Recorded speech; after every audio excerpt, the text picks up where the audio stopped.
What's good, YouTube? Welcome back to another video. So I'm gonna show you how to make this title animator. I'm gonna show you guys right quick. So first you wanna go to opacity, open up the opacity, then you wanna go to add, click properly, then you wanna go on tracking.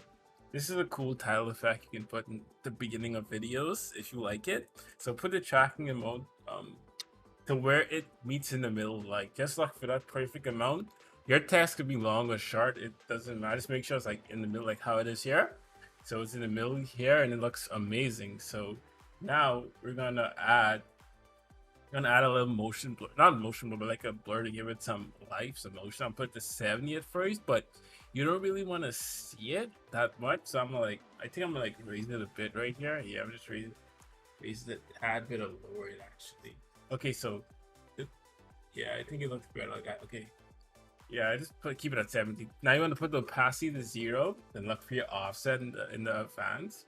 So your offset is what you're gonna keyframe. So you want to start it off at negative 100 because it goes like reverse and it goes out of it. You get what I'm saying? So at negative 100, go to where you want it to like end. I want to end there, and put it to 100, and it's gonna do like that cool effect right there. So I'm gonna show you guys how it goes right quick. But first, you have to like it doesn't look perfect right now. It looks dumb because it looks like you're going there first and forward. But you have to add like a ramp up effect or ramp down effect. It depends on what you like.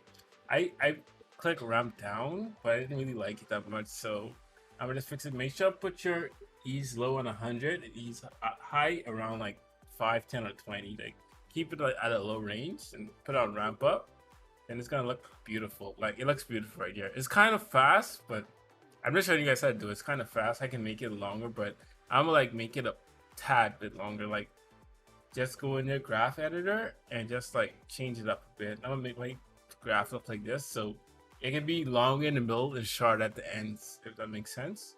So as you can see, it's like it looks smooth now. So I hope you guys enjoyed this video. Please like, comment, subscribe, and I'll catch you in the next one.